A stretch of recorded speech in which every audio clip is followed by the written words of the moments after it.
I'm now delighted to call to make his maiden speech Mr. Mark Eastwood. Madam Deputy Speaker, it's an immense honour to be elected as the Member of Parliament for Dewsbury, Mirfield, Kirkburton and Denby. I'd like to thank my brilliant campaign team and my wife and children for sticking with me after losing 6 elections. To finally see me delivered as a Member of Parliament. A local newspaper once dubbed me the perennial loser, much to the amusement of my campaign team, my friends and my family. It's a huge relief, both for me and hopefully for them, to have finally lost the tagline at last. Before I talk about my remarkable constituency, I want to mention the most wonderful person in my life, my mother. At the age of 3, I was abandoned by my father, forcing me and my mother to move to a council estate in Thornhill Lees, Dewsbury, and the Wilton estate in Batley. At first, it was a real struggle for my mother, raising a child as a lone parent while working shifts at Batley Hospital and eventually the then newly opened Dewsbury Hospital. There are significant challenges facing any single mother when raising a child, let alone one as difficult as me. But despite these heavy burdens, my mother forged a career and went on to become senior sister at the Dewsbury Casualty Department. My mother made monumental sacrifices to provide for me and to see that I wanted for nothing. As she rose through the nursing profession, we began to enjoy some of the good things in life. I was even fortunate enough to go on caravan holidays and day trips to fantastic places like Scarborough and Skegness, leaving me with fond, albeit slightly scarring memories of being ill after being in the sun too long and overindulging in candy floss.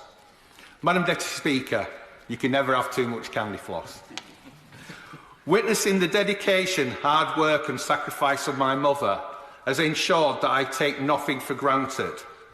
She showed me the value of hard work and compassion, which she put into action every single day on the hospital wards. My mother instilled the values that I have now and the values that I am putting into action as the Member of Parliament for Dewsbury, Mirfield, Kirkburton and Denby.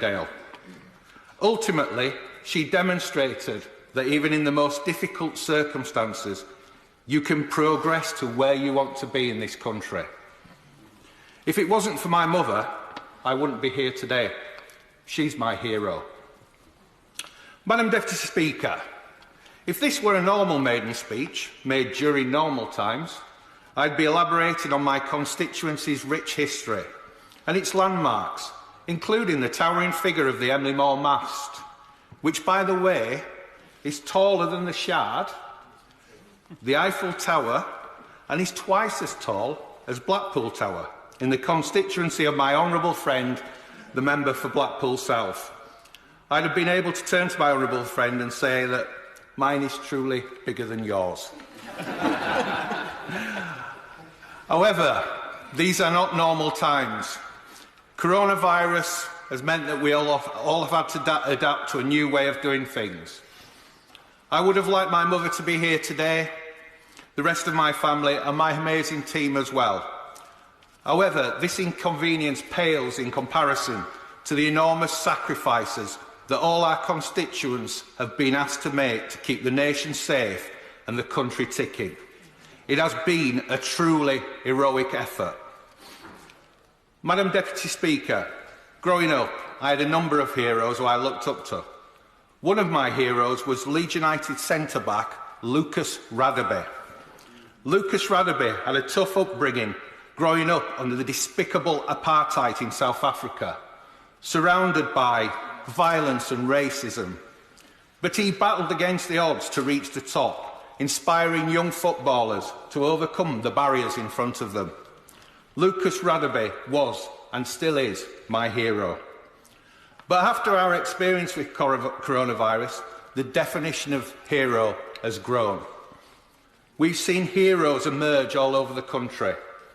Alongside our NHS and emergency staff, we have the people who have kept us fed, cared for us, operated our public transport, and those that have ensured that we could still access the goods and services that we rely on. I would like to pay tribute to some of those heroes in my constituency, people who have made great sacrifices and have gone above and beyond throughout this emergency. Groups such as Ealing Church, Moonlight Trust, Zachariah Education Centre, Darrell Hill Mosque, Shelley Community Association and many more who have been working tirelessly for the benefit of others. Across my constituency, there have been countless individuals carrying out potentially unnoticed acts of kindness to help out their neighbours. These people are heroes. I have been proud to personally work alongside some of these wonderful volunteers and community groups who continue to help the vulnerable through this difficult time. There are those that I have not yet had the privilege of working alongside, but I am immensely grateful and thankful for all they have done. I would also like to pay tribute to my predecessor, Paula Sheriff, who worked hard for her constituents and campaigned tirelessly on issues, including women's rights. I understand that Paula is now facing her own heroic battle, and I send her my best wishes at this difficult time. On the topic of housing and planning, Madam Deputy Speaker, I have often been called a NIMBY, among other things. We won't go into that. But I think that's unfair. I simply believe that we ought to protect our landscapes and take advantage of the scores of brownfield sites waiting to have life brought back to them. I have a proud record of working to protect our countryside from inappropriate developments on greenbelt and farmland, working closely with groups across my constituency. Groups like my own group, Chidswell Action Group, Cumberworth Road Action Group in Skelmanthorpe, Save Mirfield and Upper Dearne Valley Environmental Trust. Those amongst others. They do great work standing up for their communities, and I look forward to working closely with them in future. Madam Deputy Speaker, I would like to finish off by thanking the people of Dewsbury, Mirfield, Kirkburton and Denby for giving me this opportunity.